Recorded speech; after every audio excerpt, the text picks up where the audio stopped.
Good evening, boys and girls, and welcome to a special Scary Tales edition of Dr. Ghoul's Alchemical Hour.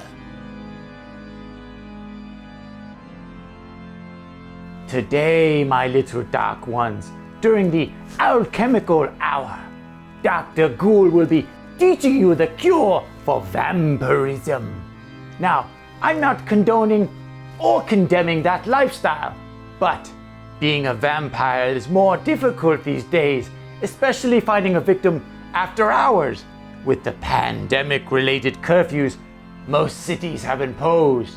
That's why your fiendish friend, Dr. Ghoul, is sharing this classical alchemical recipe of potion making with you.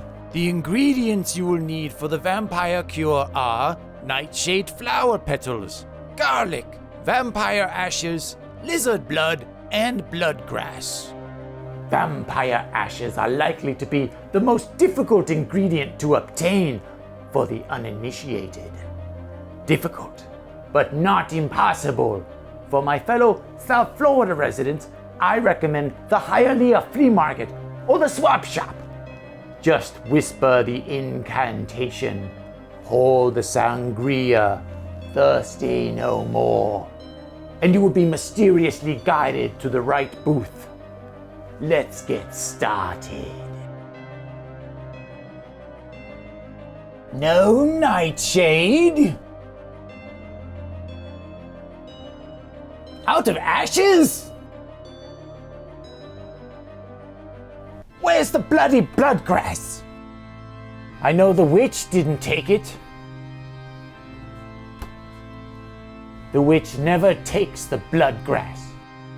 She doesn't f***ing take the bloodgrass! Well, at least we have some garlic. Well, looks like we won't be having Alchemical Hour after all. We'll just have to put on a regular old boring cooking show. But Dr. Ghoul is having a craving for grilled fish and mashed potatoes. To make your grilled fish and mashed potatoes, you will need fish fillets. I'm doing haddock. Whole potatoes. I'm using red potatoes. Garlic cloves. Butter or equivalent. I'm using olive oil earth balance. And milk or equivalent. I'm using soy creamer. Lemon slices. Onion and garlic powder. Basil and oregano to taste. First, the fish. It will need to be defrosted. If you have store-bought frozen fish with a plastic wrapper, the easiest thing is to leave it in room temperature water for 30 to 40 minutes. If you bought the fish at a seafood market, you'll need to put it in a watertight sandwich bag. Once defrosted, I'll be cooking my fish on an iron skillet wrapped in aluminum foil. The foil is also good for keeping the government's mind control signals out of your head. Add squeezes of lemon juice and the slices, butter, onion and garlic powder, basil, and some salt and pepper. Wrap the foil up. The foil keeps the moisture in. Let it cook on the skillet on medium-high heat for 10 to 12 minutes.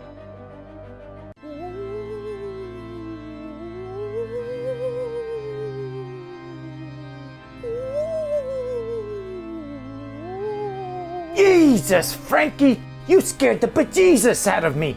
I thought you were a wraith for a second. I don't have time for your games. Now go away. Or you get the sage. Carefully remove the foil from the skillet, and voila, delicious succulent fish. If you like your fish a little crispier, you can cook it directly on the skillet, but that is more cleanup. Now the mashed potatoes. Cut the potatoes. This will cut down on boiling time. Add the potatoes and garlic cloves to boiling water. The cloves have already been peeled and crushed. Boil for 20 minutes. Remove from heat and drain the water out. Place the pan back on low heat. Add the butter, milk, oregano, and salt and pepper. What measurements? I don't know. I just eyeball it. Depends on how creamy and zingy you want it. Mash and mix everything together with your masher and spoon until you like it.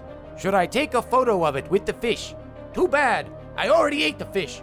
I was hungry. Until next time, friends.